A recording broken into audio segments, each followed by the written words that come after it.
Our nation is dealing with another senseless tragedy, but just like those who refuse to enforce immigration law, then blame immigration laws.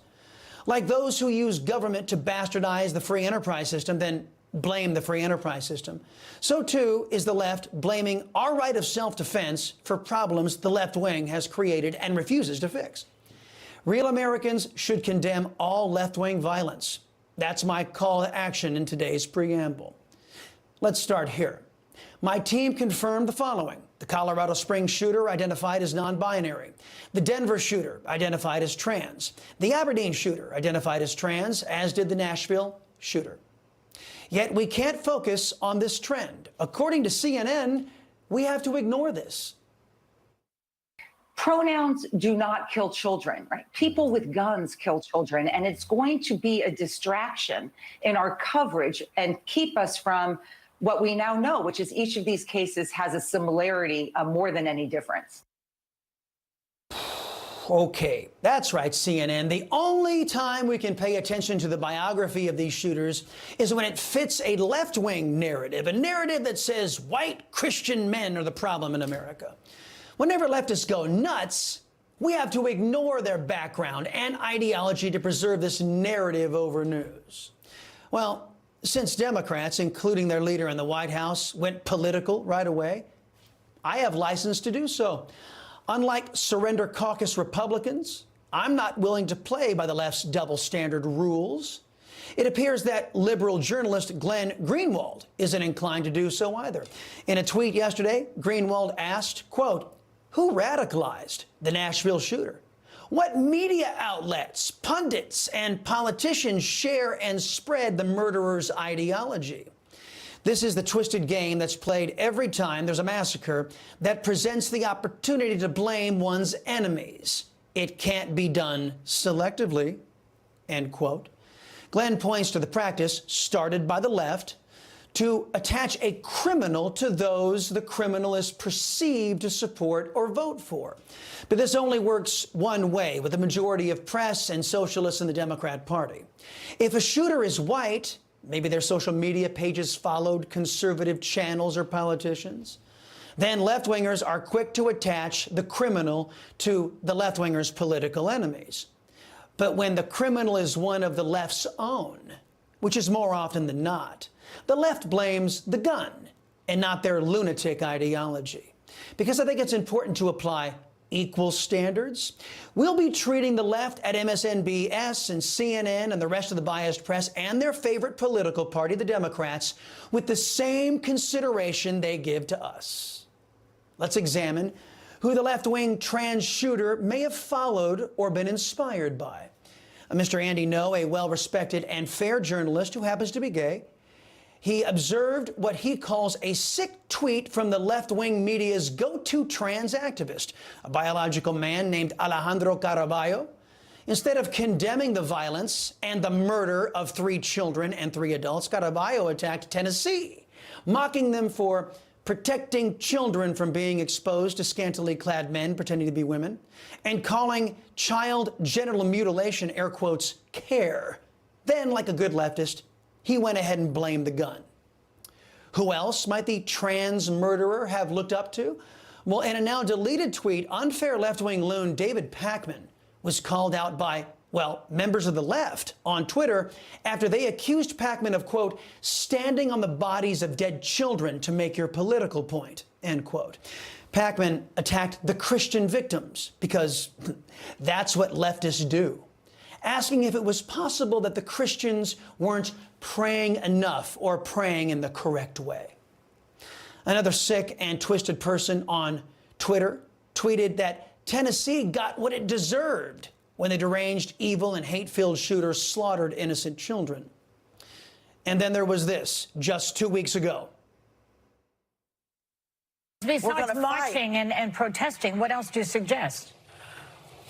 Well, it doesn't happen overnight. It's not a miraculous, what did you say? Murder. Traitor and Democrat darling Jane Fonda calling for the murder of pro-lifers, Christians, as she visited with The View. Perhaps the trans shooter thought Hanoi Jane had a point and was someone to follow. Back to journalist Andy No. He pointed out that far-left extremists and militant trans activists are threatening to injure or kill lawmakers in Tennessee as revenge for the state banning the medical transitioning of minors. Their violent threats have surged in recent weeks, Mr. No pointed out. He also pointed out how the militant left-wingers in the trans movement, not all trans people, just the violent left-wingers, are planning a so-called day of vengeance aimed at states that seek to protect children from genital mutilation procedures that make unethical doctors rich. They also want to use vengeance for laws stopping children from being exposed to scantily clad men pretending to be women in transvestite shows. And that leads me to the leader of the left in America, Joe Biden. Here's how he started his discussion about the tragic shooting yesterday. My name is Joe Biden. I'm Dr. Joe Biden's husband. And I ate Jenny's ice cream, chocolate chip. I came down because I heard there was chocolate chip ice cream. By the way, I have a whole refrigerator full upstairs. You think I'm kidding? I'm not. Aside from that deranged, disjointed, and grossly inappropriate display, there is some substance to deal with on how Joe Biden's on his commitment to keeping America's children safe, or lack thereof. And when it comes to schools, and I don't know what he said specifically about schools. I know there's been conversation about hardening schools. That is not something that he believes in. You heard it from the horse's mouth, or one of the horse's orifices. Joe Biden, leader of the Democrats, doesn't believe in hardening schools against attacks from violence, from left-wingers or otherwise. After he was done talking about his ice cream, Joe Biden reconfirmed his position yesterday. We have to do more to protect our schools so they aren't turned into prisons.